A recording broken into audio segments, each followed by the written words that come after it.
Hello and welcome to the Star Citizen Speed Feed, your weekly news recap of Star Citizen news. I'm Leaf, and this is the second time I've now recorded this. I had my mic muted the whole first time, which extra sucks because this was a really long video because it is a wild I'm kidding, it's the calm before the storm. If there's any week I didn't care that I had to re-record this, it's this one. We really only have two real news pieces to talk about, which means I'll be bringing back the community spotlight at the end of the video. The first thing to talk about is Invictus launch week as it wrapped up this week. Despite the Blades drama, CIG still pulled in over a whopping 21 million US dollars. This is good because with over 1,000 employees, their yearly overhead is likely a minimum of $60 million just for wages, and that's a low estimate. But clearly people are still interested in the game and have nothing better to spend their money on, which means they can keep developing, and the next piece of development is 4.2. And the big news here is that it is in PTU Wave 2. This is the patch that includes the first iterations of dynamic weather, radiation gameplay, the Atlas ICT, the Volt shotgun, and a new sandbox activity, which is now known as Stormbreaker. Stormbreaker gives us a pyro activity and takes place in various facilities. Your goal is to traverse through the Pharaoh data centers, either by going there or getting a contract from Eckhart, Vaughn, and Bid Zeros. You'll get keycards from this to bring to the next facility, which is the Lazarus complexes. This is where radiation gameplay comes in. You'll need to land outside the distortion areas. Ship and ground vehicles aren't able to make it in, and then navigate on your little feetsies and tip-tap your way past all the guards, and wait for the train that comes every 15 minutes. This brings you to the lab site, where you'll get the Volt shotgun and trigger a Vallakar egg extraction, which with the new dynamic weather,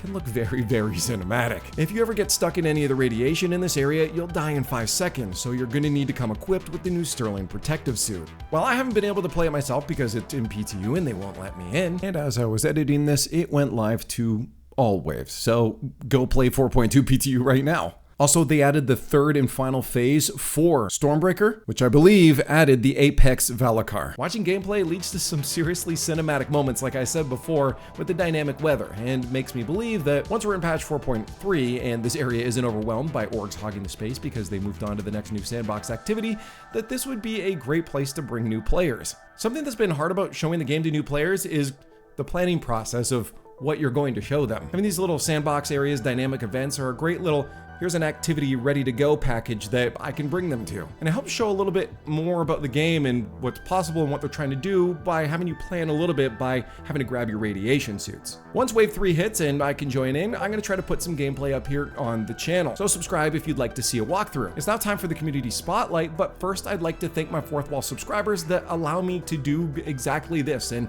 make these videos. Apart from them giving me the chance to put time into this, they also get access to vlogs, early access to videos like this one, and bonus footage that doesn't quite make the cut for YouTube, like me explaining podcast style to Doyle on a chair in Star Citizen, the worst esports and gaming show that I have ever worked. Now on to Community Spotlight. During Invictus launch week and with server meshing, there were a lot of players in one area. Space Scumbag shows 250, or at least that's what the post said, players trying to get into a tram all at once. Let's get an F in chat for this poor guy right here. He also posted about this dangerous obstacle course outside with presumably the same 250 people, where they had to dodge a lot of misbehaving vehicles. But that's it for the news this week. Go watch this live stream here where I showed new players the game, and they enjoyed it by the end of it. Also, to make me feel better about having to record this way, please maybe just hit like on the video. That'd be cool. Either way, no matter what you do in the next few moments, stay safe, be kind, and we'll see you in the verse.